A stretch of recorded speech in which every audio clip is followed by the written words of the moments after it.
Untuk menghijaukan gurun, para ilmuwan pertanian Cina mengembangkan teknik inovatif yang disebut desert soilization, yakni mencampur pasta atau zat perekat dari selulosa tanaman dengan pasir, untuk kemudian diaplikasikan pada permukaan gurun.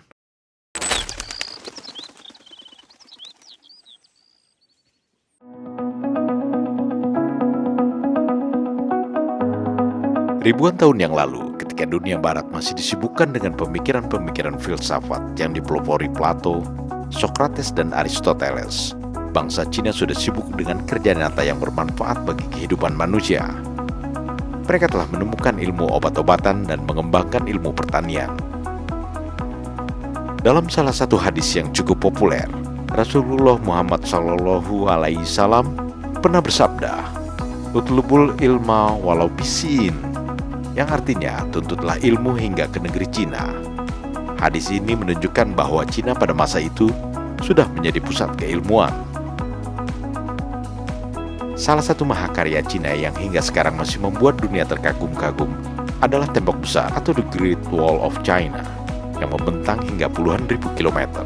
Tembok besar ini dibangun selama lebih dari 1000 tahun oleh para kaisar Cina dari zaman ke zaman sebagai benteng untuk melindungi wilayah mereka yang luas dari serangan musuh. Tembok besar ini mulai dibangun oleh Kaisar Qin Shi Huang pada tahun 220 sebelum Masehi dan berakhir pada sekitar tahun 1368 Masehi oleh Kaisar Zhu Yuanzhang, pendiri dinasti Ming. Pada masa kekaisaran dinasti Ming, Cina mulai dikenal dengan prestasinya di bidang seni keramik dan lukisan. Menurut National Geographic, panjang keseluruhan tembok besar Cina ini adalah sekitar 8.850 km. Namun menurut survei arkeologi terbaru yang dilakukan oleh Badan Administrasi Negara Urusan Peninggalan Budaya Cina atau The State Administration of Cultural Heritage, ternyata tembok besar Cina ini membentang sejauh 21.196 km lebih, melintasi 15 provinsi. Kemegahan tembok besar Cina membuat UNESCO menetapkan sebagai salah satu keajaiban dunia.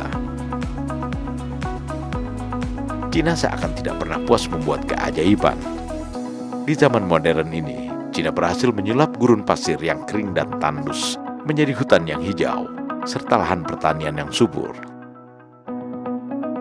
Cina adalah salah satu negara di dunia yang memiliki wilayah gurun yang sangat luas. Sekitar 27,4% dari luas keseluruhan dataran Cina merupakan gurun pasir. Gurun Gobi, Gurun Badainjaran, Gurun Hami, Gurun Kumtak, dan Gurun Taklamakan adalah gurun-gurun yang cukup terkenal di daratan Cina. Gurun Gobi merupakan gurun terbesar di bagian utara Cina dengan luas sekitar 1,3 juta kilometer persegi yang membentang hingga ke wilayah Mongolia. Kehadiran gurun ini terkadang cukup mengganggu. Badai pasir yang secara periodik melanda gurun sering diterbangkan angin hingga menerpa wilayah-wilayah perkotaan, termasuk ibu kota Cina, Beijing. Akibatnya, polusi udara pun tidak bisa dihindari. Pemerintah Cina pun lalu mencanangkan gerakan penghijauan gurun sejak 1978 yang ditargetkan akan selesai pada tahun 2050. Dan hingga akhir 2020, program penghijauan ini telah berhasil menyulap sekitar 31,74 juta hektar gurun menjadi lahan hijau. Atau seperti yang diungkap kantor berita Xinhua, menyulap gurun menjadi tembok besar hijau yang dapat mencegah badai pasir, menghemat air dan tanah, dan memperluas lahan pertanian.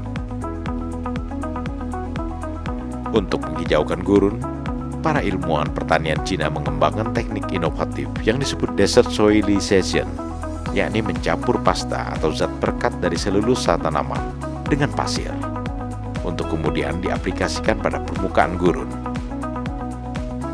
Zat perekat itu ditemukan oleh Profesor Ji Ziyan dan timnya pada tahun 2013 melalui penelitian yang berlangsung bertahun-tahun. Dengan mengaplikasikan zat perekat yang sudah dicampur pasir, permukaan gurun yang akan memiliki sifat dan kemampuan yang sama dengan tanah, yang dapat menopang air, oksigen, dan pupuk.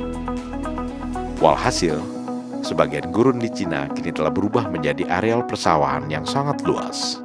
Juga perkebunan jagung, tomat, semangka, dan bunga matahari. Keberhasilan para ilmuwan Cina dalam merintis penghijauan di gurun-gurun yang kering dan gersang itu membuat mereka memperoleh penghargaan internasional di bidang lingkungan, yakni Earth Short Prize 2022 dari sebuah lembaga yang didirikan oleh Pangeran Willem dari Inggris. Keberhasilan Cina dalam mengubah gurun menjadi lahan pertanian yang subur dilirik oleh para penguasa Uni Emirat Arab yang meminta bantuan mereka untuk mengubah gurun di Dubai menjadi lahan pertanian. Maka datanglah para ilmuwan pertanian dari Cina yang dipimpin Yuan Longping ke Dubai. Mereka pun berhasil menyulap sekitar 10.000 km gurun di wilayah Timur Tengah tersebut menjadi lahan pertanian padi. Lahan pertanian di atas gurun itu sudah menghasilkan bertonton padi hibrida, sejenis padi yang toleran terhadap garam. Bibit-bibit padi hibrida tersebut ditanam di petak-petak kecil di atas gurun yang tanahnya sudah diolah terlebih dahulu. Dan hanya dalam waktu 5 bulan, tanaman padinya sudah bisa dipanen. Bangsa Cina selalu saja berhasil membuat berbagai keajaiban yang mengagumkan dunia, termasuk keajaiban menyulap gurun menjadi lahan pertanian yang subur. Sehingga tidak mengherankan jika bangsa-bangsa lainnya yang ingin mengembangkan pertanian berguru kepada para ilmuwan Cina.